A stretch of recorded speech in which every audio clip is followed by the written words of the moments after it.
What's up, guys and gals, and welcome back to the Nerd Castle. Today in the world of indie games, we're going to be checking out KeeperRL. We've covered this game a couple of times in the past, and by a couple of times, I mean I've been following this game now for the majority of my internet career. And so we're going to dive back on in because they've added new stuff to it. If you've never seen KeeperRL before, it is a Dungeon Keeper style game. The only difference is they've effectively turned it into a roguelike with permadeath. So like when you die, you move on to the next game. And so today we're going to be diving on in, taking a look at the new content and seeing if something you wanted to add to your wish list or otherwise pass on. If after watching this you wanted to get the game for yourself, I got a link for you down below in the description. It's available on Steam. And then of course you'll also find all the links to like my Discord and my Twitch stream and all that kind of fun stuff. On the day that this video goes live, I should be streaming it in the afternoon. So if you felt like maybe 30 minutes wasn't enough for you to check out, I'll have like a 3 or 4 hour stream for you to roll with. So let's get started. I just ate way too many macadamia nuts, dude. I don't know how it's going to work out for the trajectory of this episode. I don't know, dude. I'm like oozing with macadamia right now. Let's start a game, and no, I don't really need a tutorial. I think I'm solid. I've been playing this game now for like 10 years. I think I'll be okay. So there's a couple of things you need to know about. There's two different variations on how you can play this game. You can play the game in Keeper mode, which is the original intended mode, or you can play the game on Adventurer mode, which very much converts the game into a roguelike, where you've got one character, you pick up equipment, you wander around the realm, slaying bad guys, doing what you're going to do, so on and so forth. For today's purposes, because it is the most iconic version of the game, we're going to go ahead and play on Keeper mode, and they have added a couple of things. Back when I first started playing this game, there was literally only the Sorcerer, basically, and then they've added a Dark Knight, they've added a good guy faction, so if you don't necessarily want to pillage and rampage across the landscape, killing the living, you can play as a Paladin who actually has, like, humans and serfs and things like that that work for him. But what we're here today to check out is the Necromancer, which is the newest faction. While playing as the Necromancer, the largest changes to the way that the game flows is that you need to have corpses in order to make new units, and if you don't have those, it's going to be very, very difficult for you to get any work done. Other factions have similar problems, so for example, the gnomes over here, they never get any new units. Instead, they build automatons to kind of bolster their ranks, but losing a gnome is like a really, really bad thing. In the case of the dwarves, they get what they get. So dwarves are like super powerful straight from the start of the game, but if a dwarf dies, they can never be replaced. Every single faction plays a little bit differently like that, and in fact, I've been really, really happy to see that as the game develops, they keep getting weirder and weirder, and they keep getting more and more interesting with their factions. That makes me happy. Like, they're not all a bunch of reskins and new flavors of things you've already seen before. They actually function entirely differently from each other, and that's kind of a hard thing to lay out. So we've got ourselves a Necromancer. Apparently his name is Herod. That's not a great name. We gotta have, like, a cool name for our Necromancer. We'll go with Salamar. That sounds like I just made that up off the top of my head. I don't know. That sounds like a pretty cool name for... I don't know. I started with like Salome because they said Herod. And so I thought Salome. And then from Salome we got to Salamar. And so anyways, references on point. So this is the map that we are currently playing on. We've got spiders nearby. We've got zombies. We've got Cyclops. So basically the map is going to be divided up into minor and major enemies. When you take out all the minor enemies, you get, like, buffs, basically, to your civilization to, like, raise your pop cap and things of that nature. Aside from that, there are also main antagonists on the map. These are going to be the guys that, like, are really, really hard to take down, like the demons or, like, the dragon or the elves in our playthrough, which is good because elves are everything that is wrong with this map right now. We're going to destroy them. Why can't they just be awesome like dwarves? That's my question for elves out there. Why can't you just be awesome like dwarves? You too good for it? Anyways, let's continue. We don't need to add our retired dungeons, but a feature in this game is that all of your previously played games are stored on a server. And if you want to, you can basically add all of your old dungeons that died off, and they will now be inhabited by new enemies and things like that, and all their treasures will be available for reclamation. We're not going to do that, but like we'll just continue. Alright, so here we are at the start of the day. I'm going to push spacebar to pause things up, and we're just going to take a look around the map. Over on this side, there's a whole bunch of stone. Let me zoom out a little bit so that I can get a better view of the map. We've got some iron over there. The question marks are going to be points of interest, in case you didn't know. I would like to explore around, but unfortunately we have zombies, and zombies are vulnerable to sunlight, and we are very much in sunlight right now. So instead, we're just going to go ahead and, like, see what we can make out here. I like to do this first so I can figure out where all, like, the water and things of that nature are so that I can make, like, a nice base that has no big busted chunks out of the middle of it. You can do this by holding the shift key while you rubber bandbox things. And in fact, this is a fairly messy map right here. This is a map that's got, like, a lot of things getting in the way of my adventures. So over here, basically we're going to have to dig. We'll build, like, a little bit of a base right here. It actually doesn't look too terrible to try and build over here either, although it may be more difficult for us to get after resources that we want. Okay, if you want to get rid of all these rubber band boxes, all you got to do is go to your dig structure right here, hold down control, and then you can clear it all out like so. Very, very simple stuff, because if I forget to clear this stuff out, they will 100% absolutely try to dig it if they can access it later on. It'll create headaches. So for right now, let's go ahead and we will do this kind of like the opposite way of how normal people would do this. I'm going to basically clear that out right there. We'll leave one layer right there. And now that we know that we've got ourselves isolated, we'll kind of go, oh, I don't know. Let's take it, let's do a little shaft right there. There we go. They should get after that, I think.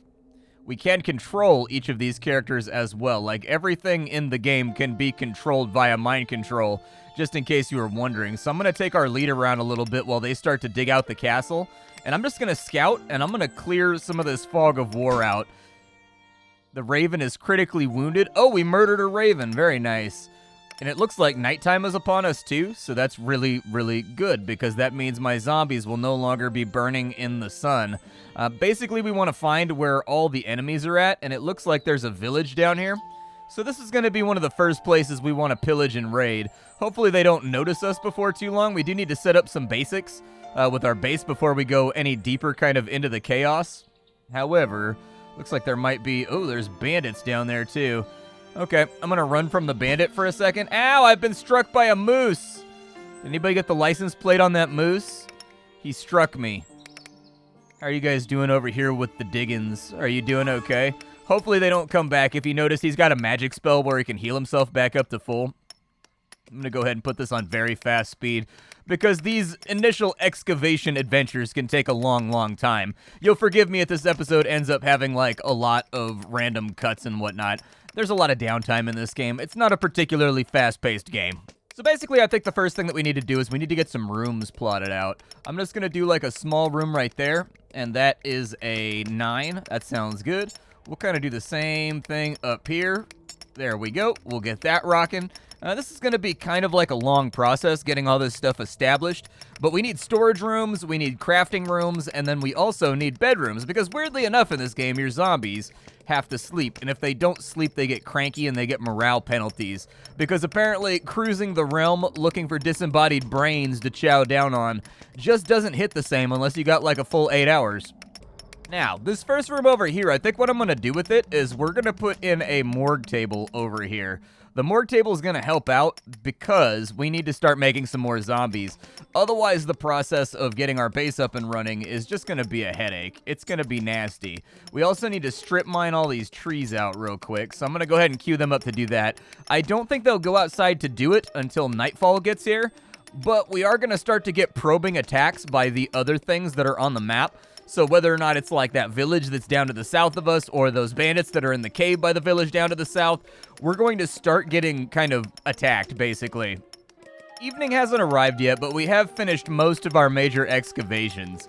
So I'm going to put in a little bit of a resource storage right there so that we have all of our stuff kind of in the back room. I do need to plan out a couple more rooms in order to give us space for various activities. If you've noticed, he's walking around punching the zombies. Pretty much every keeper in this game can abuse their minions in order to make them work faster. And in fact, that is what they will spend the majority of their time doing.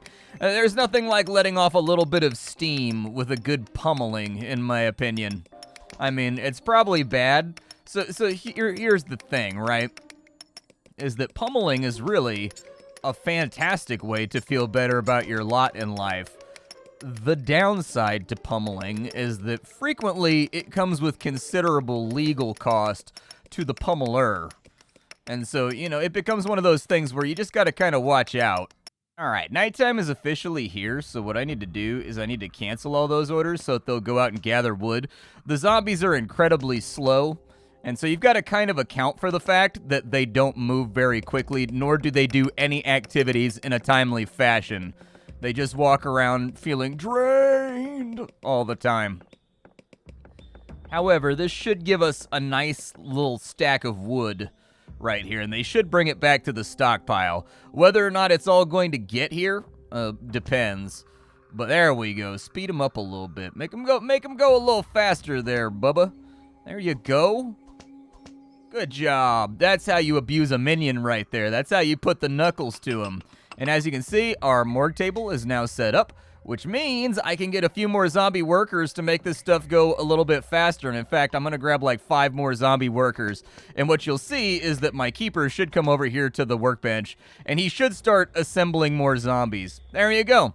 See, we've got like this weird little blow-up doll of a zombie in the middle, and we keep it, you know, covered in Mountain Dew, and then he just sits there and he punches the Mountain Dew off of the blow-up doll, and once it's completely dry, we get a new zombie. That's how the magic works.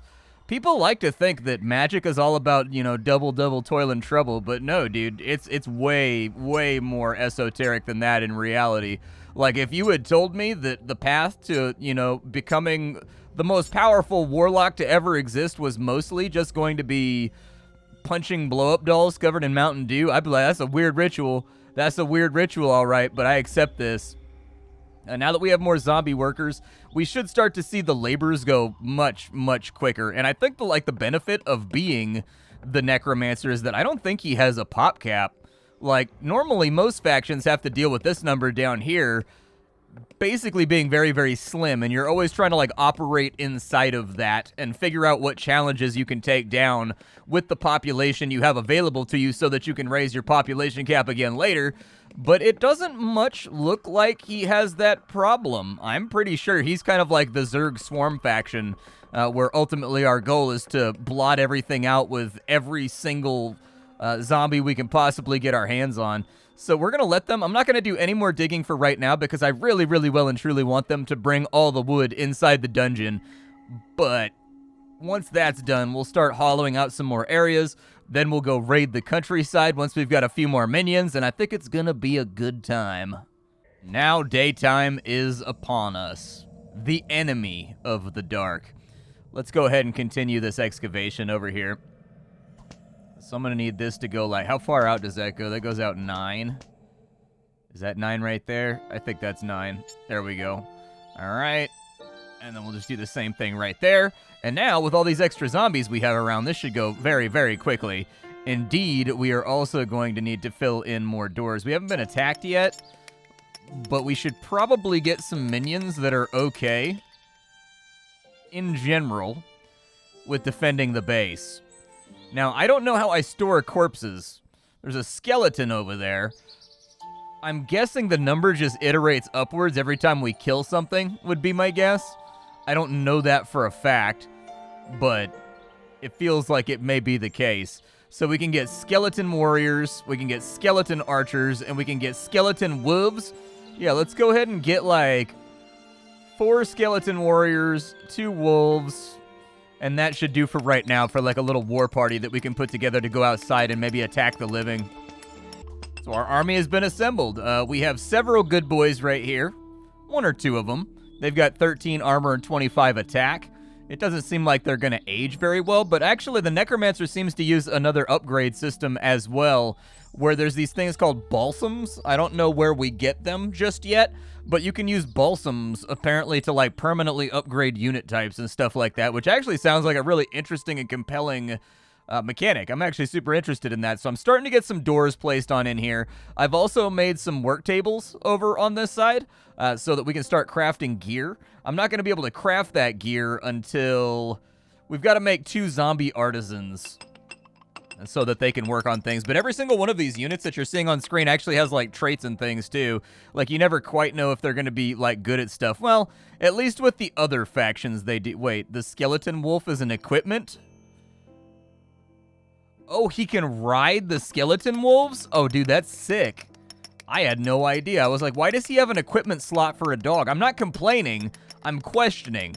I assume that if I was an RPG character, I would also have an equipment slot for my dog. You know, but like, I'm not questioning it too hard. We're gonna make like some sets of armor over here on the workbench just to make our guys a little bit better. There we go. And it's gonna take the artisans a little while to get that done. So I'm just gonna let it ride, but I'd prefer that all of my units be equipped before we go out on the warpath. So I have spruced the place up a little bit. We've added some lights. Your minions take morale penalties if they're not in the light. And so that's what I like to do. We can create a new team down here. I don't think it's a bad idea. So let's put some skeleton warriors in there, and we'll put those guys in there as well. Are you guys already riding the wolves? Okay, you guys are already riding the wolves. Good. So let's take this team right here, and we're going to go ahead and control this team. And we're going to go see if we can raid the humans before daylight gets here. Because the humans are down in this area, and I think they need to die. They upset me. Hey, there's a human right there. Go get him, boys. Go get him. Salamar the Keeper waves his staff. The peasant's arm is ripped to pieces. He bleeds. He gets bit by one of our skeleton wolves, and they are now critically wounded. Nice. We will go ahead. You are going to regret this? Why? Why would I regret it? Like, look at them right now. They're, like, fleeing for their lives. I don't feel regretful.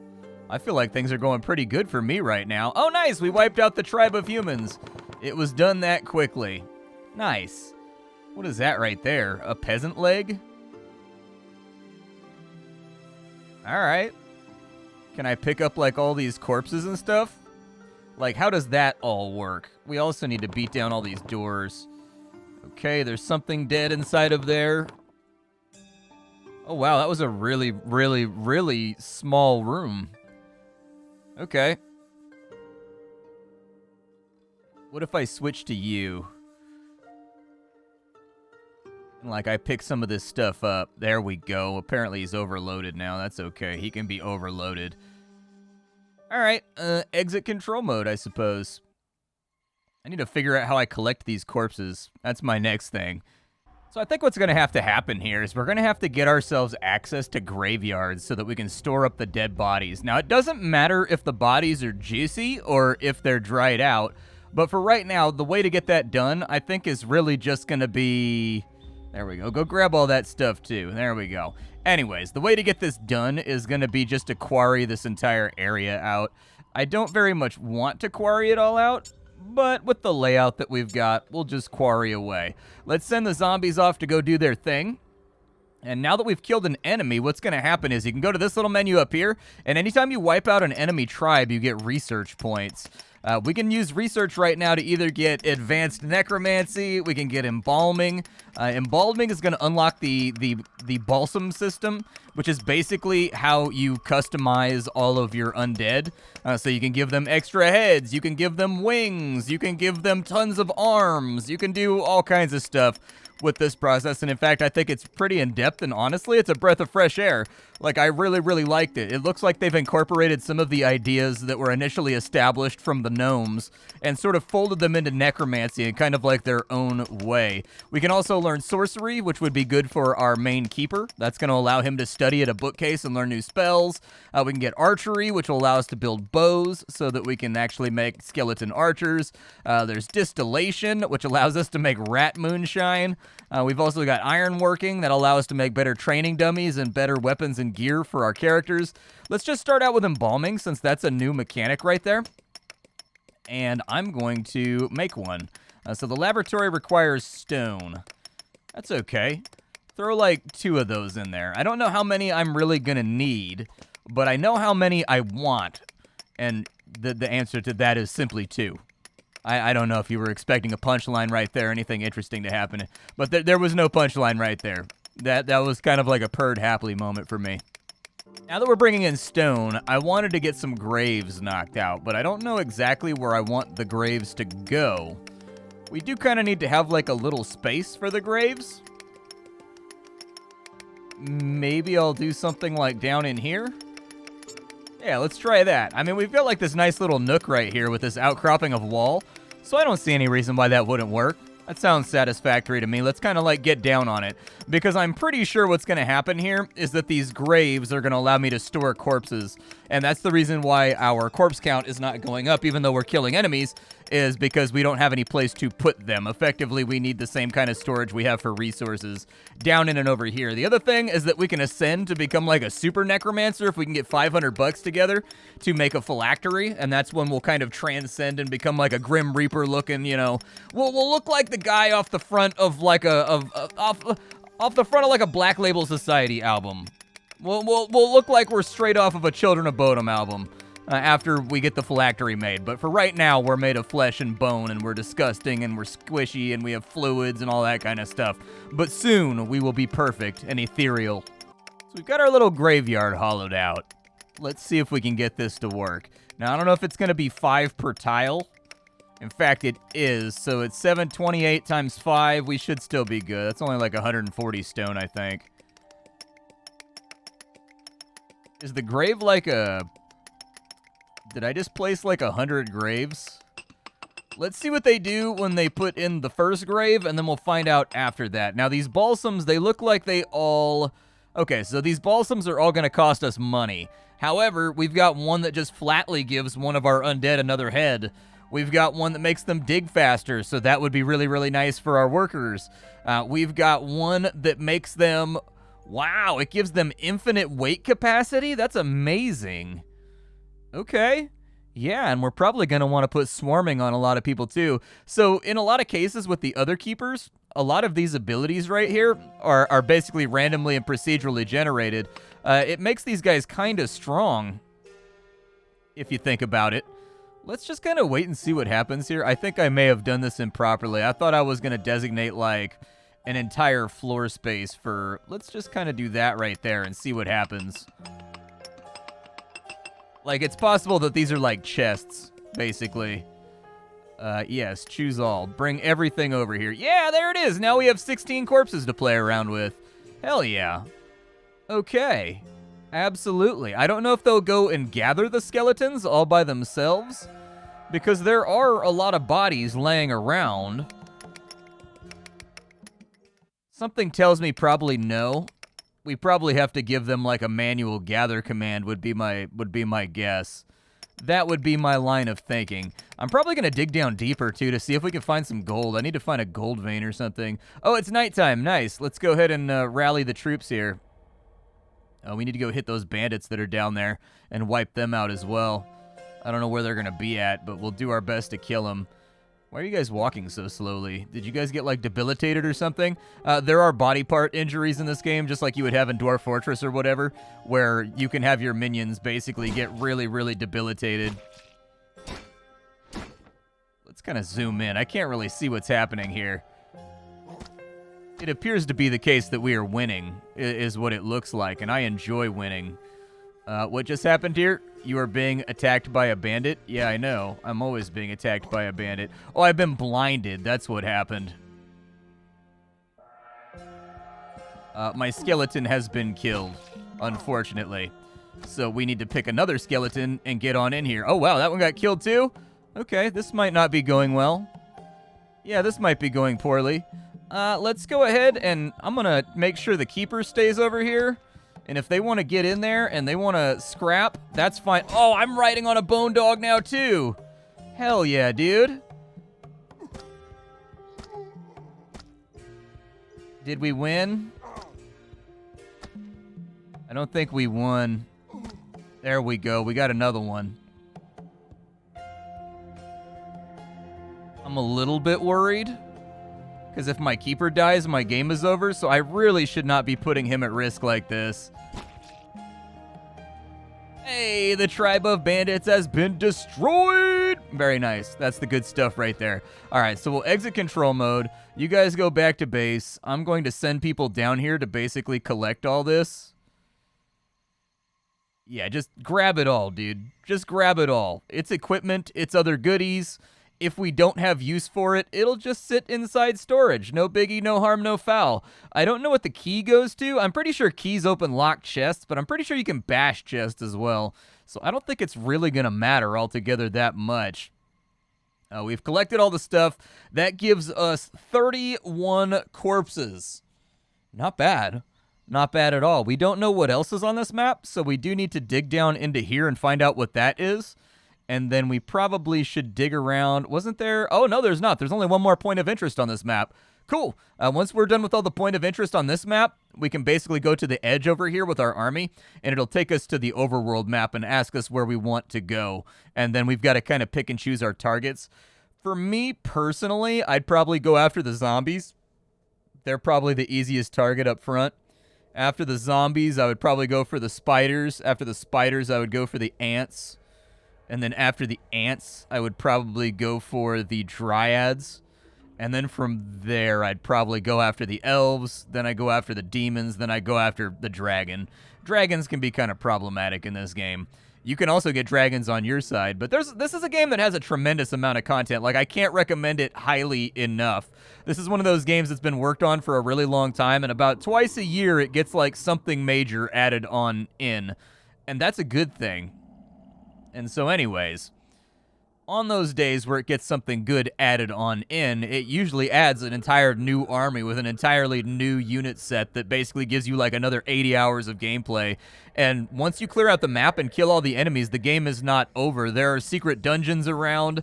There are like challenges. You can take your army to Australia and square off against the great creatures that reside there. I don't know if that's still a thing, but back in the day with this game, the final level with the highest level monsters and the highest level creatures that were the hardest to kill, the final level was called Australia. But I don't know if that's still a thing. It's been a long time since those days. So anyways, this game does have Z levels. You can build stairs up and down. We can't do it right now because I haven't built any stairwells, but the amount of content that is inside of this game is actually quite large. You can probably complete playthroughs. It'll probably take you 10-15 hours to clear a playthrough with each army, and there's like 6 of them now. And so there's some serious content density here, and there's still like 4 or 5 more armies that the developer intends to incorporate on into the game. And so far, I'm really, really liking the Necromancer's kind of loop right here. I mean, there's everything from vampires to zombie kings to juggernauts to, you know, just all kinds of stuff in here that you can mess around with. There's mages. I mean, seems like I'm going to have a good time playing this, and in fact, I'd be lying if I said that my interest wasn't piqued. Like, I'm actually kind of excited to jump back into KeeperRL and try out the new army, because last time I played, I basically played the gnomes, the dwarves, all the new stuff, and then kind of burnt it out. Now I'm ready to go again. But my name is Splattercat. This is KeeperRL. This game is utterly fantastic. I cannot recommend it highly enough for people that both like roguelikes, they like army builders, and people that like things like Dungeon Keeper. This is one of those games that's a little bit low on production values, like the graphics are not incredible, but if you've ever played Nomoria, or you've played Dwarf Fortress, or you've played like Cataclysm DDA, that won't matter to you. And it's got nice tile sets. It's just everything's not like crazy well animated or anything. And so like the game is fun. It's quite good. And since I can dump ridiculous amounts of hours into games that don't particularly look that pretty, like, you know, Tales of Maj'Eyal, this game actually looks great to me compared to a lot of the other roguelikes I play. And so it doesn't really bother me. But there is a lot of content here, and there is a lot to learn with regards to the metas of the different armies and how they function and their core mechanics. And all of them feel unique, and all of them feel kind of interesting. And that's good. This game has been moving in a great direction for a long, long time now, and I'm excited to see where it goes over the coming years. I will see you all tomorrow with something hot and fresh off the indie skillet. Thank you for the luxury of your time, and it's time for me to go. Bye, everybody. Thanks for hanging out.